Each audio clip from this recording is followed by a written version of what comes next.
科普：中东心脏兵家必争之地戈兰高地战略价值究竟有多大？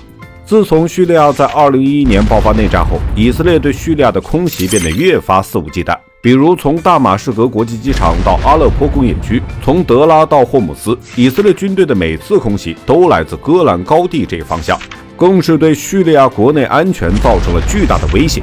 今天就让我们来了解一下，观看中不要忘记点赞关注。1. 中东战略要地之戈兰高地。叙利亚濒临地中海，全国面积185180平方公里，人口1929万，其中阿拉伯人占80%以上。该国首都是大马士革。叙利亚境内资源丰富，主要有石油、天然气、磷酸盐等，其储量分别为25亿桶、6500亿立方米与6.5亿吨。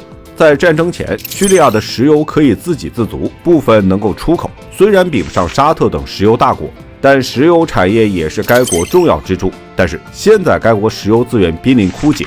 2011年，叙利亚国内开始常年动荡，处于西方的全面制裁下，进出口受阻，货币贬值，失业率上升，经济几乎崩盘。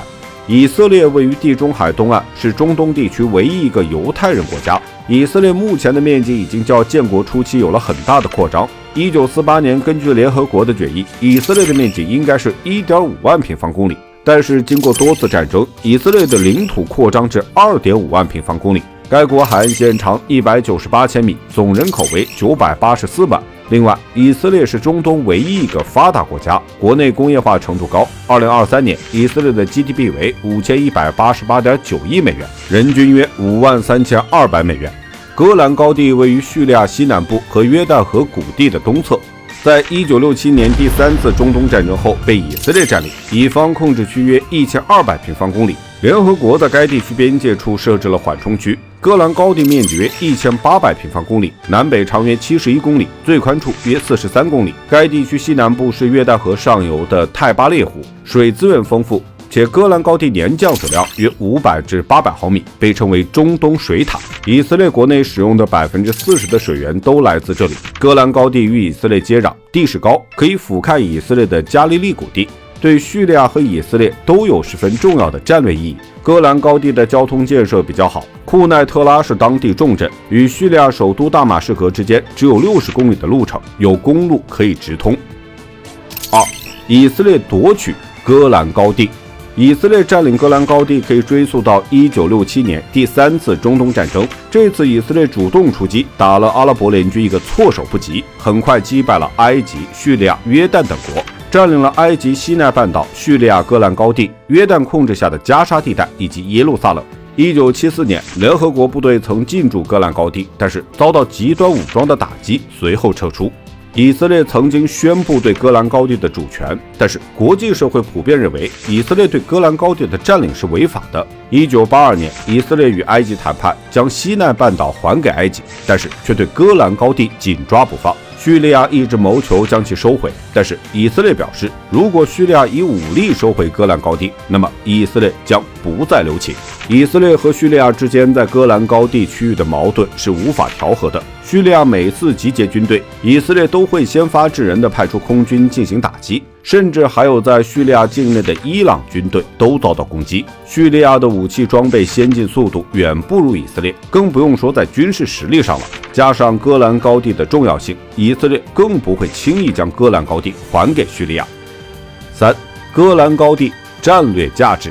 首先，戈兰高地距离叙利亚首都大马士革只有60公里，且有公路连接，与耶路撒冷相距240公里，距离约旦首都安曼约135公里，与以色列北部海港海法港相距约85公里。只要占据这里，以色列就能将叙利亚和约旦的一举一动尽收眼底，对其形成震慑。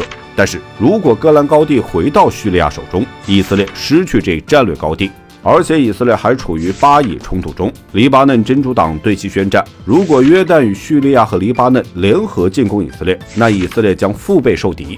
其次，来自地中海的湿润气流在向内陆前进的过程中，被戈兰高地阻挡，形成丰富降水，这对缺乏淡水的以色列而言是生命之源。相关数据显示，戈兰高地的石油资源大约10亿桶。以色列虽然位于中东，但是资源匮乏，如果能开发戈兰高地的石油，就能自给自足，不再受制于人。另外，戈兰高地连接着黎巴嫩、叙利亚和以色列，其地势高于周边地区，因此成为了叙利亚和以色列之间的对抗前线。这一地区的重要性使得叙军在此部署了大量军队、导弹和火炮，曾经对以色列的特拉维夫等核心区域构成了直接威胁。自从叙利亚失去对戈兰高地的控制后，其在与以色列的对抗中陷入了不利局面。以色列军队在戈兰高地建立了机场和兵站，并部署了先进的铁穹导弹防御系统和强大的装甲部队。他们的战机从戈兰高地起飞，仅需短短7分钟便能飞抵大马士革上空，给叙利亚军队带来了巨大的压力。此外，以色列军队还能通过戈兰高地俯瞰鲁贝特和通往大马士革的公路干线，一旦出动坦克，仅需3小时便能抵达大马士革。为了抵御以色列的进攻，叙利亚不得不长期在大马士革、库奈特拉等地集结重兵，这不仅带来了沉重的军事压力，还导致了巨大的财政负担。这使得戈兰高地的战略地位更加凸显，成为了中东地区地缘政治的重要焦点。